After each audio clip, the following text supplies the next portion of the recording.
நம்மோடு பேசுவதற்காக எம்பி ரவிக்குமார் இணைப்பில் இருக்கிறார். அவரோடு பேசலாம். சார் வணக்கம்.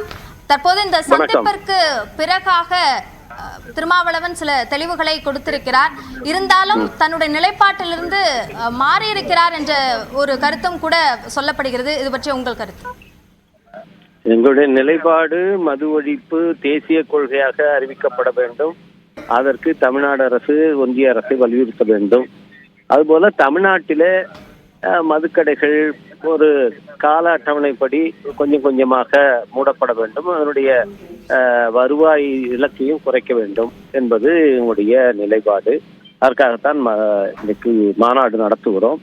அது தொடர்பாக ஒரு எழுத்துப்பூர்வமான வேண்டுகோள் கடிதத்தை இன்றைக்கு எங்கள் தலைவர் மாண்புமிகு முதலமைச்சர் அவர்களிடம் அளித்திருக்கின்றார். இந்த திராவிட முன்னேற்ற கழகத்தின் சார்பில் அமைப்பு செயலாளர்களும் அதுபோல செய்தி தொடர்பாளர்களும் அந்த மாநாட்டில் பங்கேற்பார்கள் என்று மாண்புமிகு முதலமைச்சர் அவர்கள் கூறியிருப்பது இந்த நிலைப்பாட்டிலே திராவிட முன்னேற்ற கழகத்துக்கு முழுமையான உடன்பாடு இருக்கிறது என்பதை அங்கீகரிப்பதாக இருக்கிறது. அதற்காக நாங்கள் அவருக்கு நன்றி தெரிவித்துக் கொள்கின்றோம். இன்றைக்கு நாங்கள் வைத்த கோரிக்கையில முதல் கோரிக்கை தமிழ்நாடு அரசு தொடர்பான கோரிக்கை அவர்கள் ஏற்றுக்கொண்டிருக்கிறார்கள், பரிசீலிக்க இருக்கிறார்கள் என்பது அடையாளம் தான். சார்பில் சில கோரிக்கைகள் வைத்திருக்கீங்க அப்படின்றத சொல்றீங்க. இப்போ வெளிப்படுத்திருக்க இந்த கருத்து என்பது தற்போதைக்கானதா அல்லது 26 தேர்தலுக்கானதுன்னு எடுத்துக்கணுமா? 26 தேர்தல் தொடர்பான விஷயங்கள் அந்த தேர்தல் வரும்போதுதான் பேசப்படும். அதை எங்க தலைவர் இன்னைக்கு செய்தியாளர் சந்திப்பிலும் தெளிவாக சொல்லியிருக்கார். இது இந்த மாநாடு என்பது மக்களுடைய பிரச்சனை, குறிப்பாக பெண்களுடைய பிரச்சனை, பல்லாயிரக்கணக்கான கைம்பெண்களுடைய கண்ணீர் சார்ந்த பிரச்சனை. அந்த பிரச்சனையை முன்வைத்து நாங்கள் இந்த மாநாட்டை நடத்துகிறோம். அப்போ 2026 கூட்டணி குறித்த முடிவு இன்னும் எடுக்கப்படலை அப்படின்னு எடுத்துக்கணுமா? திராவிட முன்னேற்ற கழக தலைமையிலான கூட்டணியில விடுதலை சிறுத்தைகள் இருக்கிறது என்பதுல உங்களுக்கு என்ன சந்தேகம்?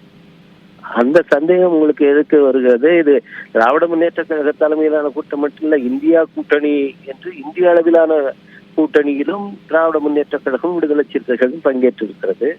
இது ஒரு கொள்கை அடிப்படையில் உருவாக்கப்பட்டிருக்கிற கூட்டணி, மதச்சார்பின்மை என்கின்ற கொள்கையை முன்வைத்து உருவாக்கப்பட்டிருக்கிற கூட்டணி. அதனால்தான் இது மிக வலுவான கூட்டணியாக, வெற்றி கூட்டணியாக, 3 தேர்தல்களில மிகப்பெரிய வெற்றியை சாதித்த கூட்டணியாக இது விளங்குகிறது. அந்த வெற்றியில விடுதலை சிறுத்தைகள் கட்சிக்கு ஒரு முக்கியமான பங்கு இருக்கிறது. அப்படி இருக்கும்போது இந்த கூட்டணியில விடுதலை சிறுத்தைகள் தொடர்வதை பற்றி சந்தேகங்கள் எழுப்பதும் அது தொடர்பான ஏன் இது சந்தேகம் எழுதுனா 2026 தேர்தல்ல அது சார்ந்த கேள்வி எழுப்பும் போது அதுக்கு இன்னும் 15 மாதங்கள் இருக்கு, அப்போ அதை பத்தி பேசிக்கலாம் அப்படின்னு திருமாவளவன் சொன்னதுனால இந்த கேள்வி எழுது. தேர்தல் கூட்டணி அதுல என்ன கோரிக்கை வைக்கப்படும் என்பதை காலத்தில் சொல்ல முடியும்.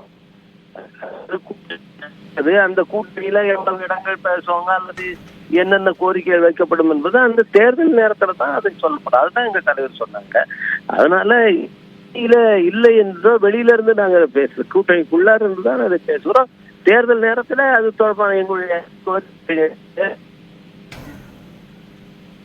இணைப்பில் உங்களுடைய கருத்துக்களை எங்களோடு பகிர்ந்து கொண்டமைக்கு நன்றி திரு ரவிக்குமார். தொடர்ந்து நம்ம